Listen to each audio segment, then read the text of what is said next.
Seigneur, nous voulons vraiment te confier ces instants. Nous nous abandonnons entièrement entre ta main. Seigneur, c'est toi qui fais et c'est toi seul qui peux donner de l'espérance dans ces temps particuliers où nous sommes, Seigneur. Bénis ton peuple et bénis ta parole, Seigneur. Bénis nos cœurs. Transforme-nous et glorifie ton nom, Père, au nom de Jésus. Amen. La vie chrétienne, parfois, on ne se sent pas trop digne, vous voyez. Quand je viens ici, là, vous pouvez rire, mais au fond de moi, ça tremble de partout et c'est bien comme ça. Parce qu'on ne contrôle absolument rien. On ne se sent pas trop digne, vous savez. On ne mérite absolument rien du tout. J'ai eu l'occasion de repartir un peu sur les traces de mon passé, de mon histoire, de voir un peu les gouffres dans lesquels Dieu m'a sorti pour faire de moi ce que je suis aujourd'hui. Et je voudrais vraiment lui rendre toute la gloire. Vraiment, tout n'est pas grâce. Quand je vois tous ceux qui sont là-bas, je me dis, pourquoi moi? Et c'est là qu'on mesure la grâce de Dieu. Comme je le disais, il y a des moments, on rase un peu les murs, même en tant qu'enfant de Dieu. On est dépositaire, si vous voulez, de la bénédiction de Dieu. Dieu nous a changés, Dieu nous a transformés, mais on n'emmène pas large parce qu'on se rend bien compte que, il y a quelque chose qui a besoin d'être mis en place. Vous voyez, parce que souvent nous avons encore quand même le souvenir des choses terribles que nous venons de quitter. Je vous invite à regarder un peu l'histoire d'un certain Jacob dans Genèse au chapitre 28. Nous allons parler de l'échelle de Jacob, si Dieu le permet. Jacob, donc c'est dans Genèse 28, nous lisons à partir du verset 10. J'ai la version Louis II. Jacob partit de Beersheba et s'en alla à Charan. Jacob partit de Beersheba et s'en alla à Charan. Il faut dire qu'il est parti, il fuyait. Il est en fuite. Il sait ce qu'il vient de faire à son frère Ésaü. Il sait qu'il a trompé son père pour usurper littéralement la bénédiction qui revenait à Ésaü. Alors le voici, comme je le disais tout à l'heure, il est dépositaire donc de cette bénédiction et pourtant il est obligé de fuir. Il est obligé de quitter, vous voyez. Il partit de Beersheba, le puits du serment, c'est-à-dire là où Dieu l'a rencontré quelque part, pour pouvoir finalement courir, pour sauver sa vie, comme s'il était obligé de traverser un désert, le désert de la transformation, le désert de la rencontre avec Dieu. Le voici parti. Vous savez, partir, c'est toujours difficile. Partir, on est obligé de sortir un peu de notre zone de confort. Partir parce qu'il faut affronter, on va dire, parfois même des moments de rupture. Partir, ça fait mal. Quelqu'un a dit partir même, c'est mourir un peu. Vous voyez? Partir. Il faut dire ici que tout comme Jacob, nous sommes des étrangers dans ce monde. Nous sommes des voyageurs. Notre cité, ce n'est pas ici-bas. C'est ce que Pierre nous dit dans 1 Pierre 2, verset 12. 1 Pierre 2, verset 12, où il nous le dit. Nous ne sommes pas, notre cité, ce n'est pas ici. Il dit, bien-aimé, verset 11, 1 Pierre 2, verset 11, bien-aimé, je vous exhorte comme étrangers et voyageurs sur la terre. Je vous exhorte comme étrangers et voyageurs sur la terre. Notre cité n'est pas d'ici. Nous ne sommes qu'en transit, s'il vous plaît. Bientôt, ça va être la fin du voyage. Jésus revient.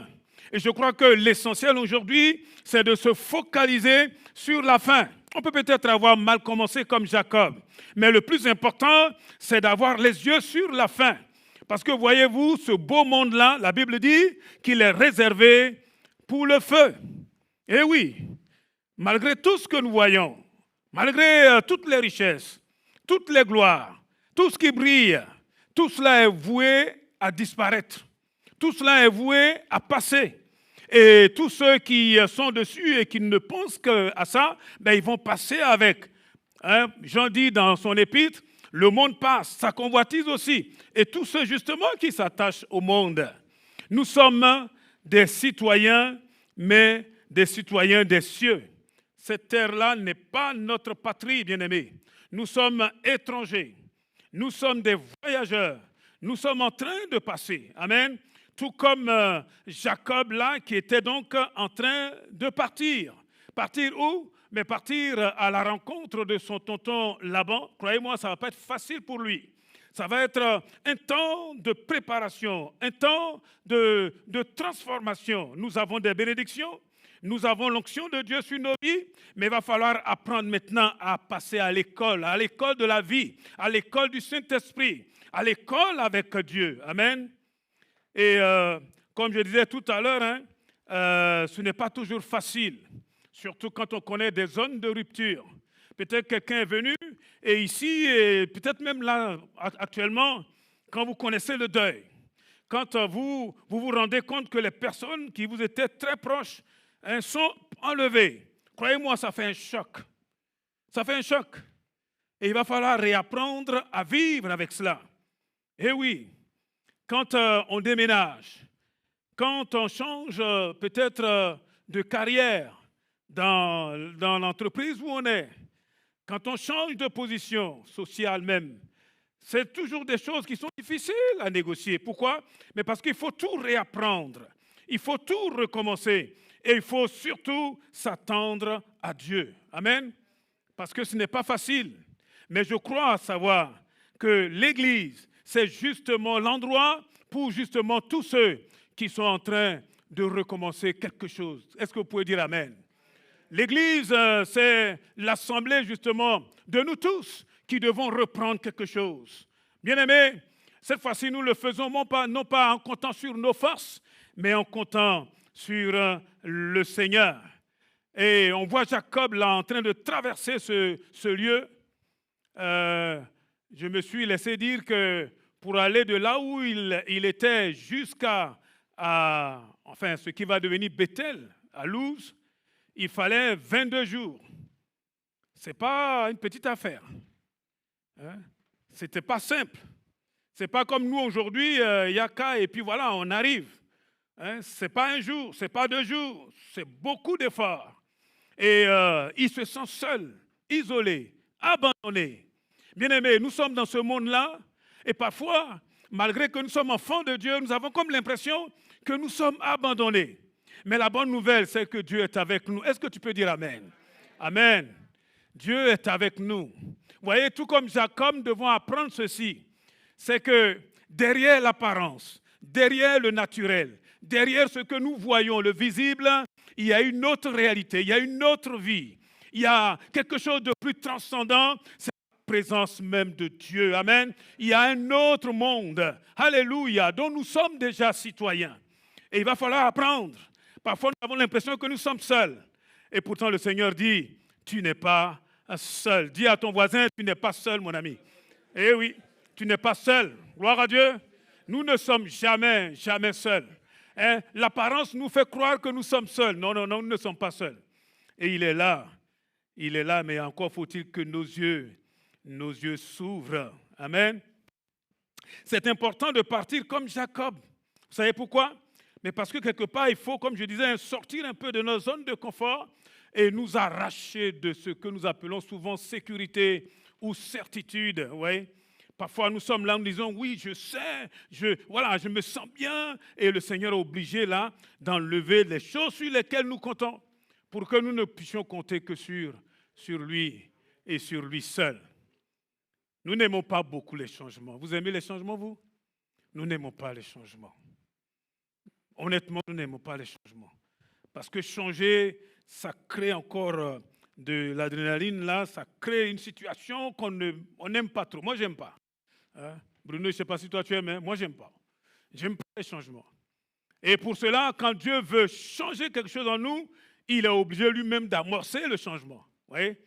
Il est obligé de nous pousser en avant. Et parfois, nous sommes dans des situations difficiles.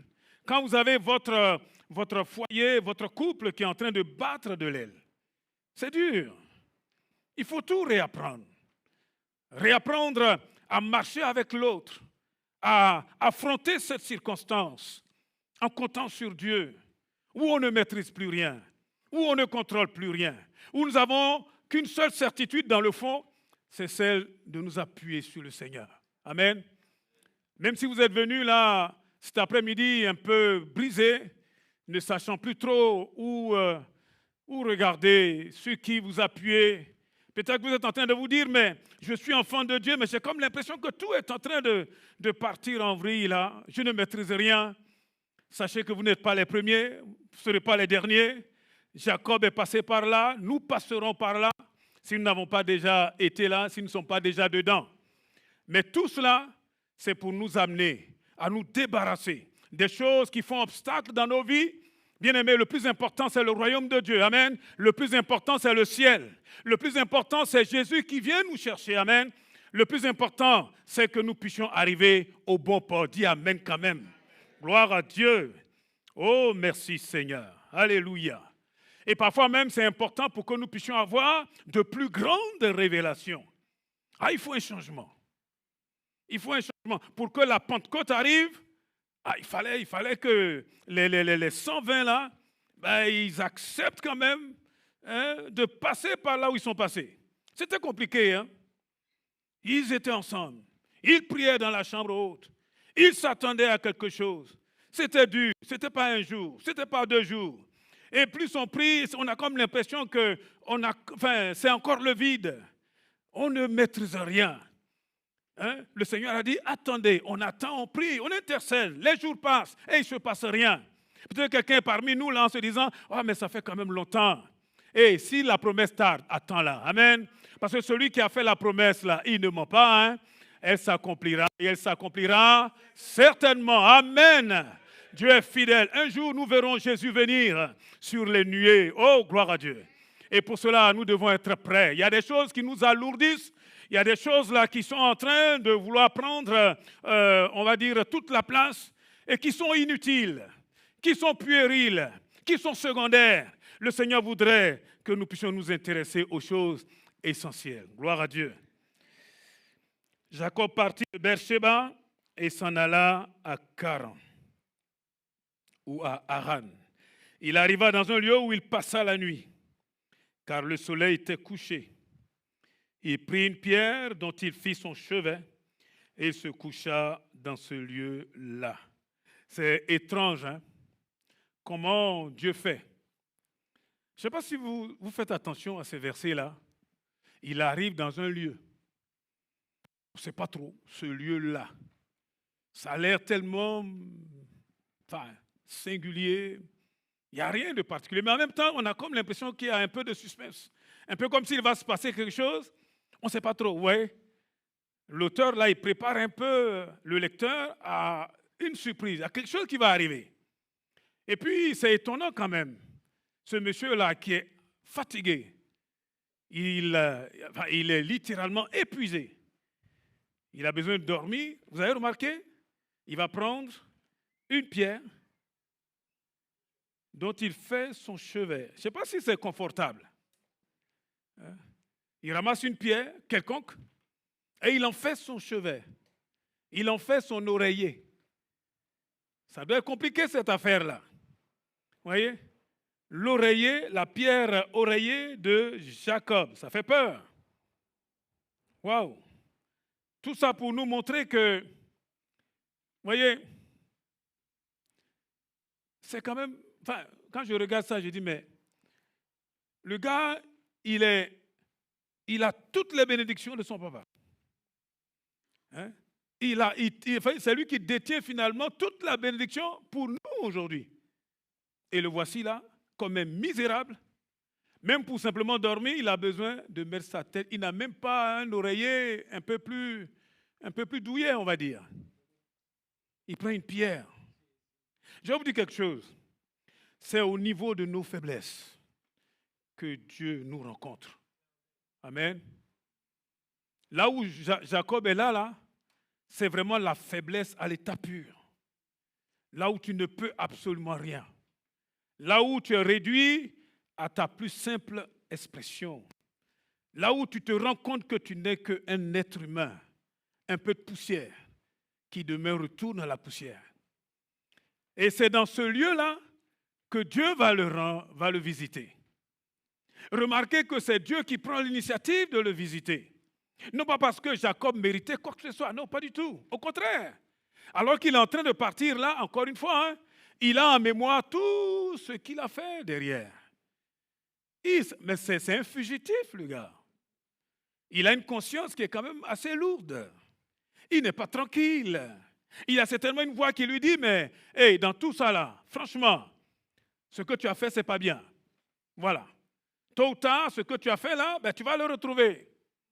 Et il se sent indigne.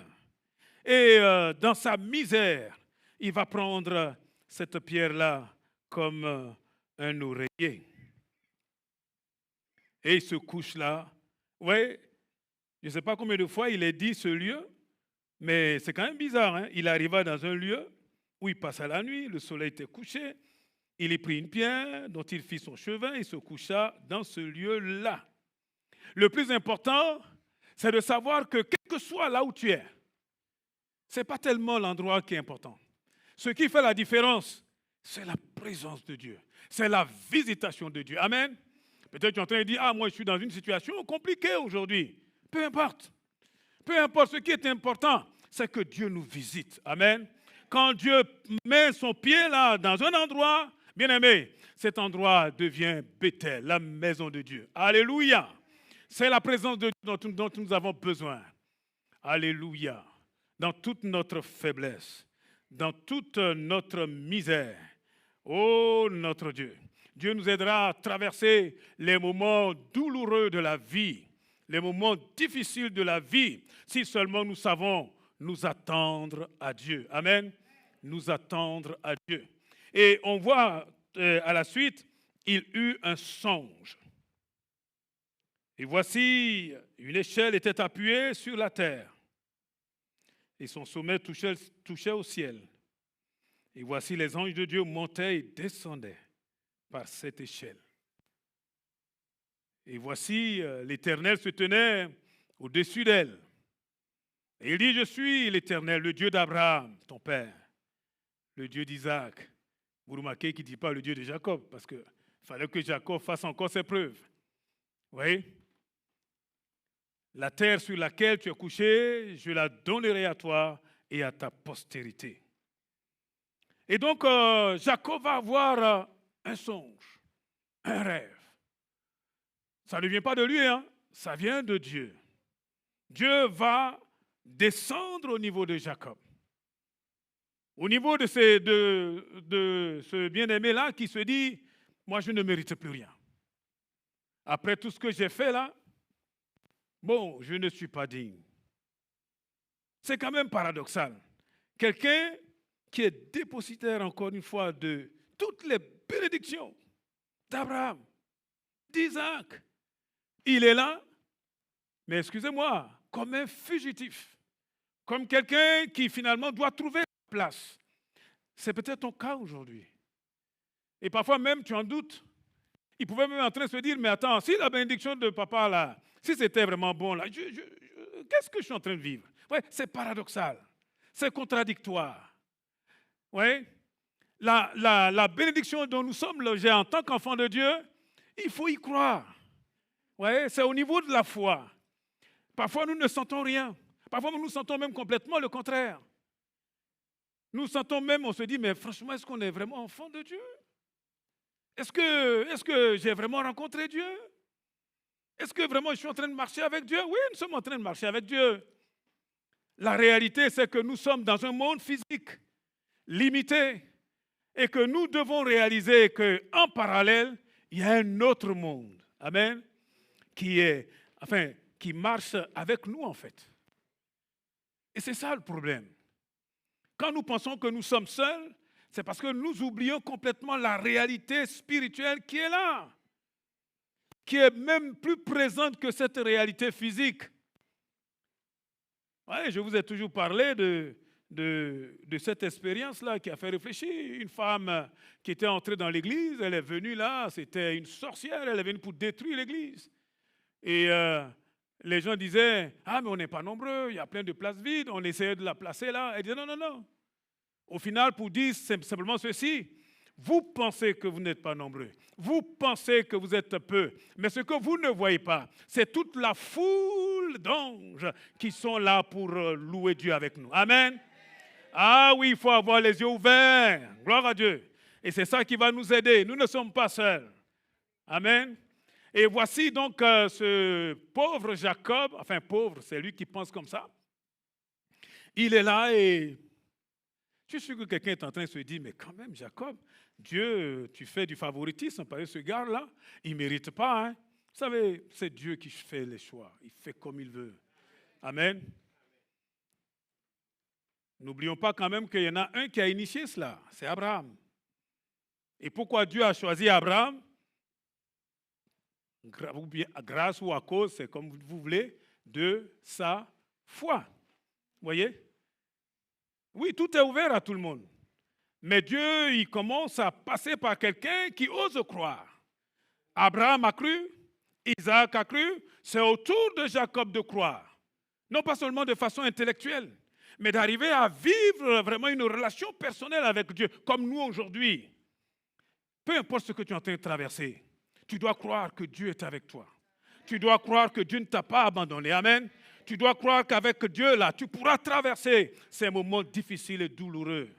Tu dois croire cela. Au lieu d'être là en train de faire de joie la fatalité, tu dois croire.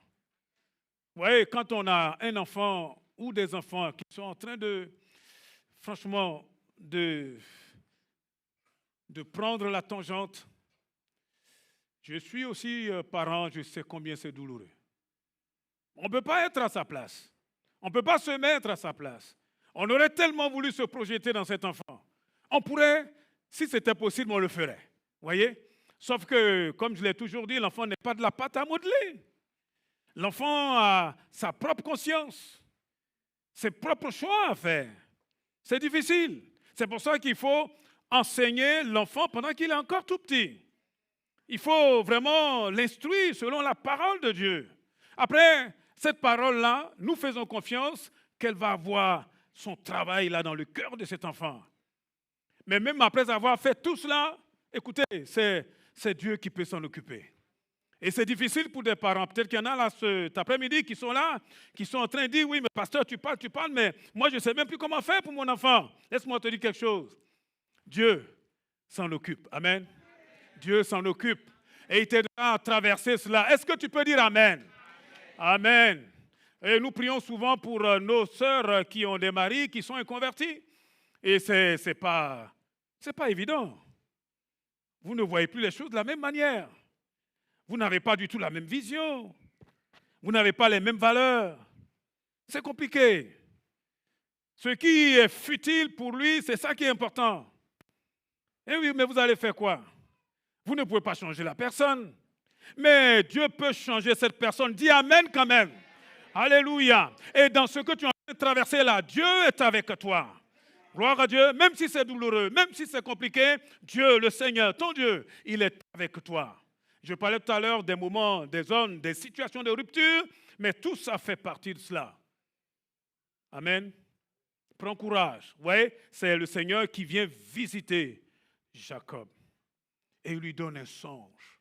Et dans le songe, il voit comme une échelle. En fait, ce n'est pas une petite échelle comme on peut le penser. C'est des vrais escaliers, si vous voulez. Des grands escaliers. Amen.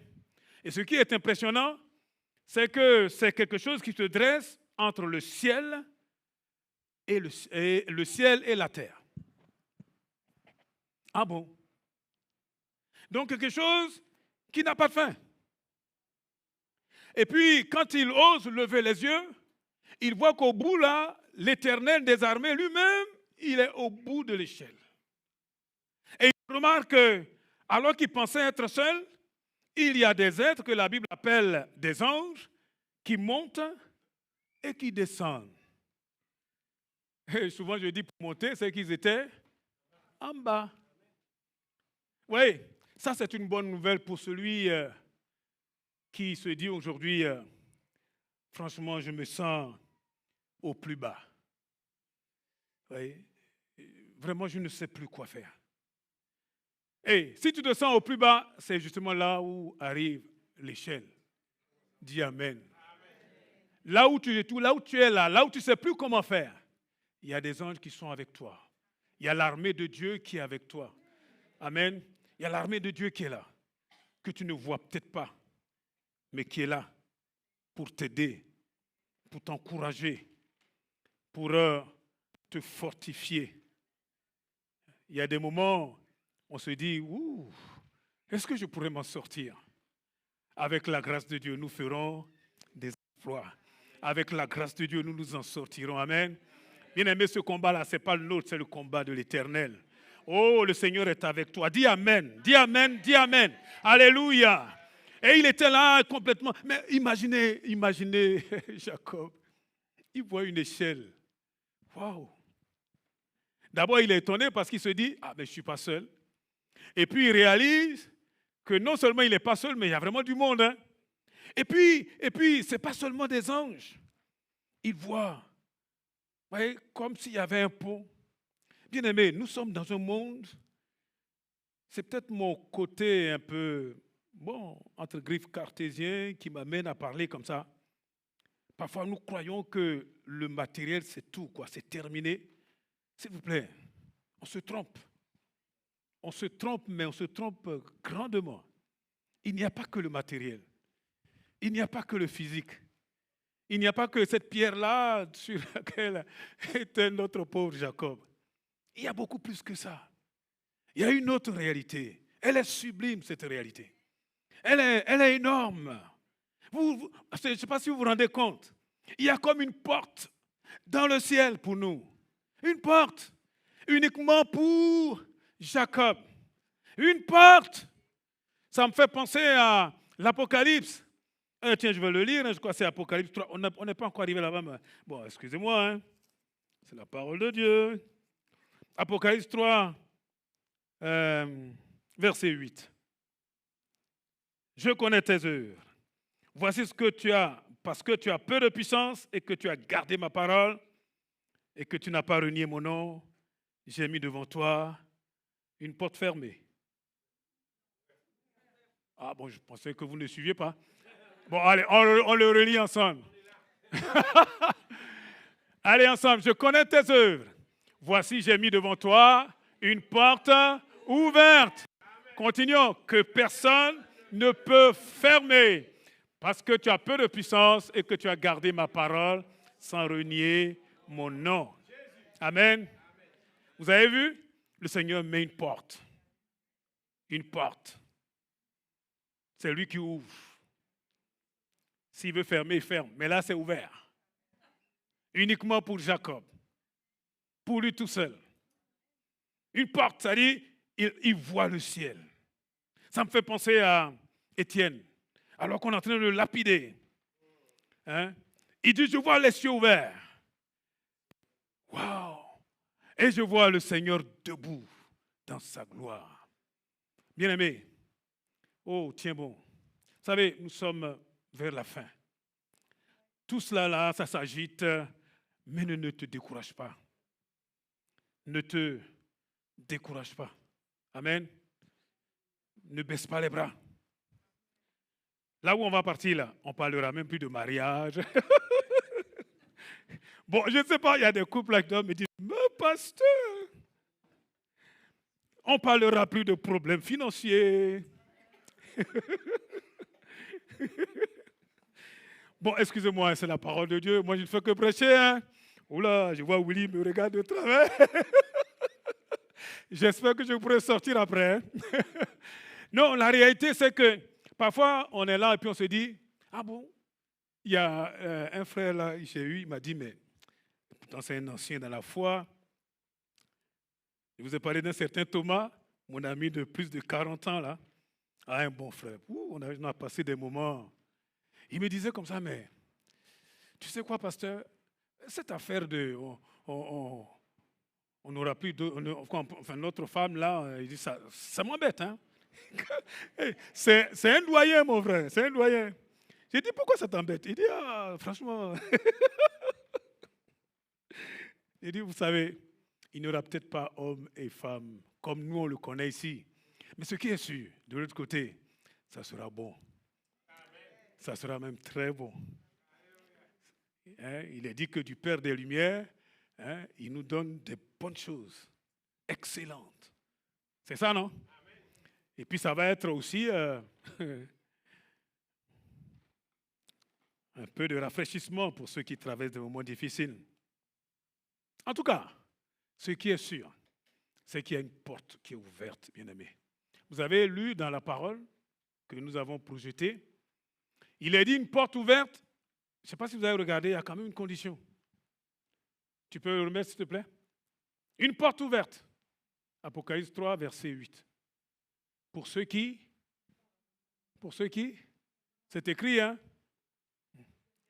qui gardent la parole. Garde la parole. Garde cette parole. Et qui n'ont pas renié mon nom. Garde la parole. Demande à la personne qui est à côté de toi, c'est quoi garder la parole de Dieu? Tu lui dis, dis-moi, entre nous là, c'est quoi? C'est quoi garder la parole? Hein? Garde la parole. C'est important, hein? Vraiment, nous sommes arrivés dans un temps où parfois ça me fait penser un peu au temps des juges. Chacun fait un peu ce qui lui plaît, ce qui lui semble bon. Bien-aimés, nous ne sommes pas appelés à faire comme ça. Amen. Parce que, comme dit Hébreu, hein, il y a beaucoup de témoins qui nous observent. Que parfois, nous ne voyons pas. Vous voyez, tout comme Jacob, il y a du monde à côté de nous. Amen. Et nous ne pouvons pas vivre comme si nous étions les gens du monde, les yeux fermés, qui ne voient pas qu'il y a quand même un monde spirituel qui nous accompagne. Nous ne pouvons pas nous comporter en disant « Ah non, personne ne me voit, personne ne m'entend, enfin personne de l'Église, quoi. Alors je peux vivre comme je veux. » Non, il nous est demandé ici de garder la parole. Ça veut dire quoi? D'obéir à cette parole. Et je suis convaincu que c'est cela véritablement qui va faire la séparation des uns et des autres. Garde la parole, mon frère. Ma soeur, obéis à cette parole. Parfois, elle est difficile. Eh oui. Parfois, il faut quitter. Quand le Seigneur dit de quitter, tu quittes. Tu vas souffrir un peu, mais tu quittes. C'est pour ton bien. Il y a des choses à lâcher. Il y a des façons de faire, de se comporter que nous ne pouvons plus adopter. Vous savez pourquoi? Mais parce que le monde, le ciel nous regarde. Le ciel nous regarde. Si nous voulons que la porte que le Seigneur a ouverte pour toi et pour moi reste ouverte, bien-aimés, gardons sa parole. Amen. Peu importe là où tu es, peu importe ce que tu es en train de faire, garde la parole. Ça veut dire sois fidèle au Seigneur. Sois fidèle. Ah, tu es en train de dire, oui, mais le Seigneur lui-même, il sait que je suis en train de traverser des moments difficiles. Sois fidèle. Amen. Le Seigneur ne permettra jamais que ce que tu es en train de traverser là soit au-delà de tes forces. Et même avec cette tentation ou avec cette épreuve, il te donnera les moyens pour que tu puisses t'en sortir. Et crois-moi, pour que tu puisses passer à un autre niveau de révélation, il y a des situations dans lesquelles tu dois absolument passer. Amen. Tu dois passer. Quand j'étais au CP, pour aller au CM, il fallait que je remplisse certaines conditions. Eh oui. Ah oui, mais moi je veux faire des études, Ah ben, ça veut dire que tu es en train de dire, je vais aussi passer des épreuves. Vous comprenez? Le monde, c'est cela. Et nous, parfois, nous sommes un peu surpris. Hein? Pierre nous dit de ne pas être surpris, justement, de l'épreuve qui nous arrive. Parfois, nous disons, mais pourquoi? Non, c'est important. Si le Seigneur permet l'épreuve, c'est pour que nous puissions traverser cela. Et encore une fois, quand on passe par là et qu'on regarde derrière, bien aimé, on n'est plus la même personne. Nous sommes entrés dans une autre dimension. Amen. Mais si tu dis, j'ai peur, si tu dis, je ne veux pas oser le pas de la foi, si tu dis, non, moi, je ne veux pas bouger, tu sais quoi? Mais le temps passe et tu vas rester la même personne. Alors que le Seigneur t'appelle à d'autres révélations. Amen. Et nous voyons donc notre cher Jacob avec cette vision de l'échelle. Oh, merci Seigneur. Vous voyez, quand il a vu cela, regardez un peu sa réaction.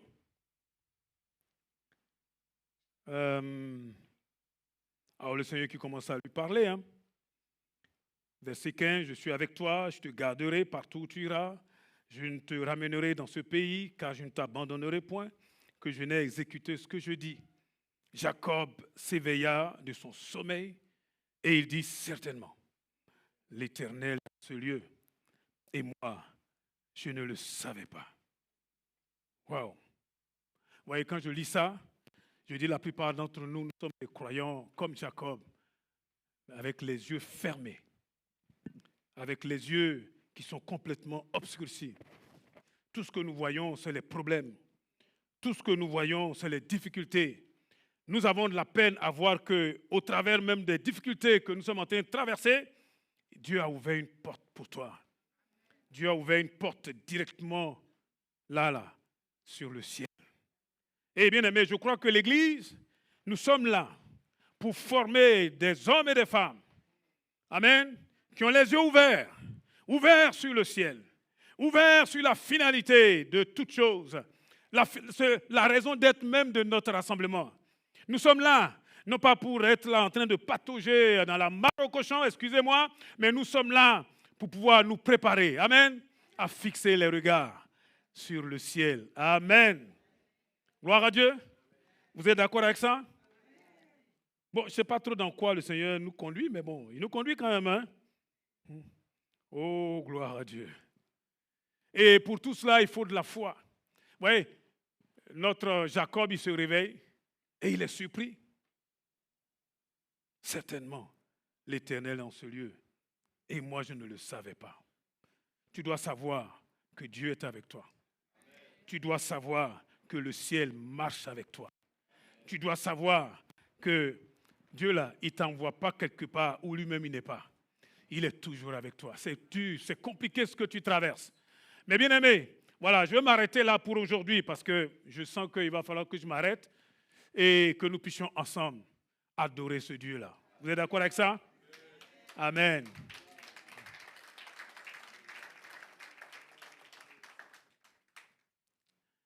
Qu'est-ce qu'on peut retenir? C'est que les temps sont de plus en plus avancés. La nuit est avancée. Jésus revient. Jésus revient. Le groupe de l'homme peut venir, bien sûr. Nous ne sommes pas obligés de vivre comme on ne connaissait pas Dieu. Vous avez compris? Quand le Seigneur revient là, c'est chacun pour soi. C'est pour cela que pendant que nous sommes ici, nous voulons vous aider, nous aider à nous préparer à cette rencontre. Excusez-moi.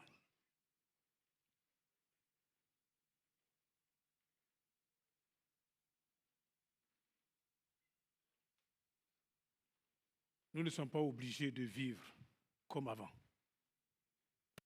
Nous ne pouvons plus compter sur nos forces. Nous ne pouvons plus compter sur nous-mêmes. Nous devons compter sur son esprit. Amen. Je le disais tantôt, il y en a qui sont en train de passer par des moments très durs. N'abandonne pas. Ne lâche pas la main de Dieu. Ne dis pas, ah non, Dieu m'a abandonné, c'est de l'incrédulité. Dieu ne t'a pas abandonné. Continue. Persévère. Amen. Et n'oublie pas, on a un grand nombre de personnes là qui nous observent. Non pas pour nous décourager, mais pour nous encourager. Ils sont là comme dans le stade, en train d'applaudir, en disant, vas-y mon frère, vas-y ma soeur, nous on est déjà passé par là. Ne te décourage pas. Amen. Bientôt nous allons les retrouver tous. Et ensemble, nous allons chanter des cantiques à la gloire de Dieu. Mais en attendant, il faut être parmi les vainqueurs. Amen. Est-ce que vous voulez vous tenir debout afin que nous puissions prier le Seigneur? Oh, gloire à Dieu. Amen.